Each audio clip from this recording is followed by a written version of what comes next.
ప్రభునందు ప్రియమైన దేవుని బిడ్డలందరూ శుభాభివందనాలు తెలియజేస్తున్నాను. ఆయుష ఆరోగ్యాన్ని కాలంలో ప్రభుని స్తుతించి భాగ్యాన్ని దయచేసిన దేవునికి స్తోత్రం కలుగును గాక. పరలోకమందున్న మీ తండ్రి తన అడుగు వారికి పరిశుద్ధాత్మను ఎంతో నిశ్చయముగా అనుగ్రహించునన్ను. లోకసువార్త 11:13 ప్రార్థన. కృపగలిగిన మా తండ్రి, దయగలిగిన ప్రభా, ఈ ప్రార్థనలు ఏకీవిస్తున్న నీ బిడ్డలు నిన్ను అడిగి తండ్రి పరిశుద్ధాత్మను పొందుకునే ఆ కృపను ప్రతి వారికి అనుగ్రహించు. నిన్ను అడిగి పొందుకుంటూ సహాయం చేయండి. ఇంకెవరైతే నాయన పరిపూర్ణమైనటువంటి జీవితం లేకుండా ఉంటున్నారో అటు వారు పరిపూర్ణమైన జీవితాన్ని జీవించుటకు ఆత్మపూర్లుగా చేయండి. నీ కృపనుంచండి, మేలు చేయండి తండ్రి. అడుగు వాటికంటే, ఊహించు వాటికంటే అత్యధిక దీవెనలు దయచేసే దేవుడవైన నీవు మేము కలిగి ఉంటుండగా, దేవాది దేవుడవైన నీవు నీ బిడ్డల ప్రతి అవసరతల అక్కరలు తీర్చండి. వారు చేస్తున్న వ్యాపారం, వ్యవసాయం, ఉద్యోగాల్లో, చదువుల్లో నువ్వు తోడుగా ఉండండి.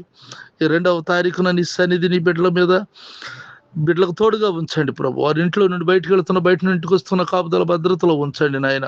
అనారోగ్యంలో ఉన్న వారికి ఆరోగ్యం దయచేయండి. వృద్ధులను భద్రపరచండి, ఆరోగ్యవంతులుగా చేయండి నాయన.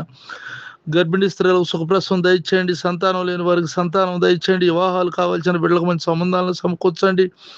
అలాగే నా దేశాన్ని రక్షించండి నాయన. నీ రాకడ కొరకు సిద్ధపరచండి. నా తోటి సేవకులైనటువంటి వారు ఆయా స్థలాల్లో చేస్తున్న పరిచర్యను దీవించండి నాయన. చిన్న బిడ్డలు మారాం పెట్టకుండా చక్కగా స్కూల్కి వెళ్ళి చదువుకునేటట్లుగా మంచి జ్ఞానంతో చిన్న బిడ్డలని నింపండి.